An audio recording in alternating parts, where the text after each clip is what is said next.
Hello Sagittarius, this week we have got a new moon in Gemini. It's on Thursday the 10th and it is an eclipse. It's our second eclipse of the season. So the eclipse season is basically every year we have these sets of eclipses and they represent a time where we're kind of transforming and releasing something.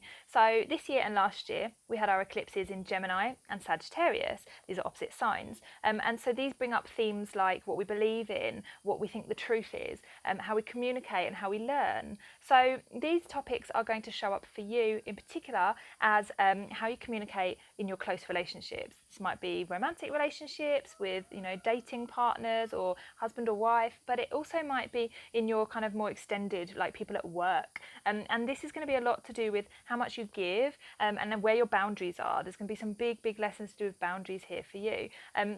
It might be that you start to reclaim some energy. You start to say to yourself, I gave too much in that. Maybe I didn't say no, or I didn't say, hey, I don't have time, or whatever it is that you need to assert your boundary. It's kind of like saying to you right now that you need to claim something back for yourself instead of focusing on the other person or instead of giving to the other person. Because it is really making an imbalance in your life. And this is what this eclipse is going to try and rebalance for you.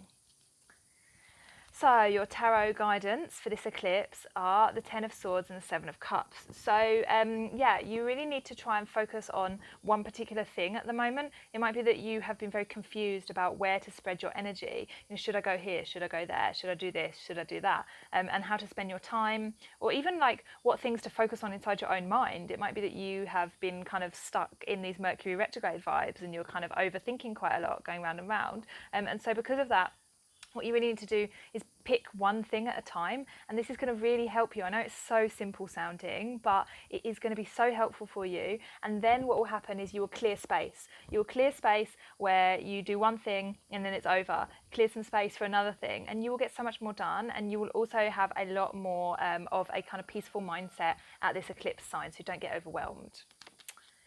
So let me know in the comments if that resonated, guys. I would love to know. Otherwise, you can book readings from the links below, and I'll see you next week.